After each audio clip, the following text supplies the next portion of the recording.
आप लोग बहुत सारे तीर्थ यात्राएं करते हैं, बहुत जगह जाकर के आप दर्शन करते हैं, कहीं इस देवी के पास जाते हैं, कहीं इस देवता के पास जाते हैं, पर ये भूल जाते हैं घर में जन्म देने वाले माता पिता परमेश्वर के समान हुआ करते हैं और माता देवी के समान हुआ करते हैं।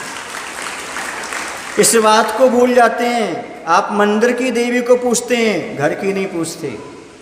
आप मंदिर के भगवान को पूछते हो, लेकिन घर में पड़े हुए माता पिता को नहीं पूछते। उनको समझने की आवश्यकता है। एक बात मैं आपको बताऊं, मैंने एक कहानी सुनी थी। बहुत सारे देवतागण बैठे हुए थे। शंकर जी थे, पार्वती थी, गणेश थे, मनोज थे। इन सब की आपस में चर्चा चल रही थी कि संसार में सबसे बड़ा कौन है। इसका निर्णय कैसे किया जाए कि संसार में सबसे बड़ा कौन है। तो बात ये कही गई, जो चारों धाम की यात्रा सबसे पहले करके आ जाएगा सो वह सबसे बड़ा होगा। अब सब अपने अपने वाहन पर बैठ करके चले। किसी का वाहन मोर है, किसी का वाहन शेर है, लेकिन गणेश जी का वाहन क्या है? बोलो ना, इली, चूहा है ना, उंदीर है ना। अब वो चूहा है।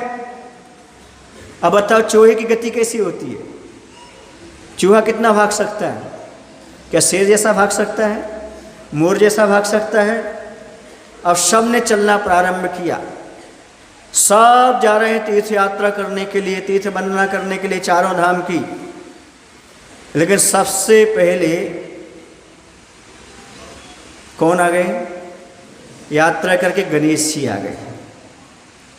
अब जो सब बाद में आए, उन्होंने कहा, अरे गणेश का वाहन तो चूहा है, लेकिन ये सबसे पहले यात्रा करके कैसे आ गए?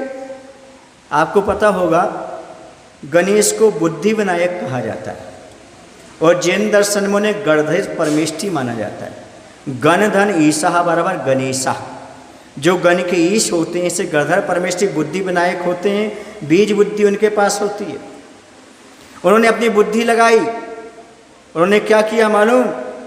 वो चूहा पर बैठ कर के बताते हैं, उन्होंने अपने माता पिता की परिक्रमा लगा दी और आकर के बैठ गए।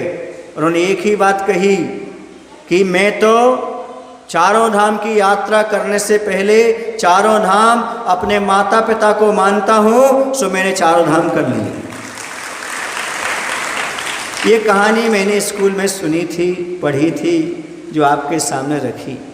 ये कितनी सत्य है ये तो नहीं कहा जा सकता, लेकिन इससे एक बात अवश्य प्राप्त होती है कि ग्रस्त जीवन में रहते हुए बच्चों को अपने माता पिता को तीर्थ से कम नहीं मानना चाहिए, भगवान से कम नहीं मानना चाहिए।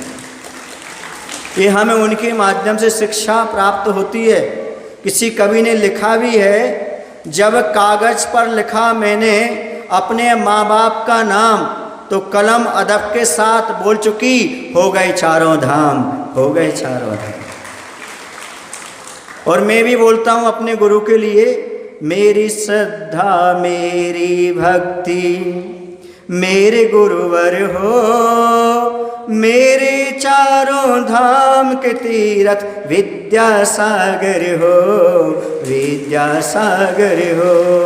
मेरी श्रद्धा मेरी भक्ति मेरे गुरुवर हो, मेरे चारों धाम के तीर्थ विद्यासागर हो, विद्यासागर हो। जैसे एक शिष्य अपने गुरु को चारों धाम का तीर्थ मानता है, वैसे एक पुत्र को अपने माता पिता को भी चारों धाम के तीर्थ मान के चलना चाहिए। कुछ लोग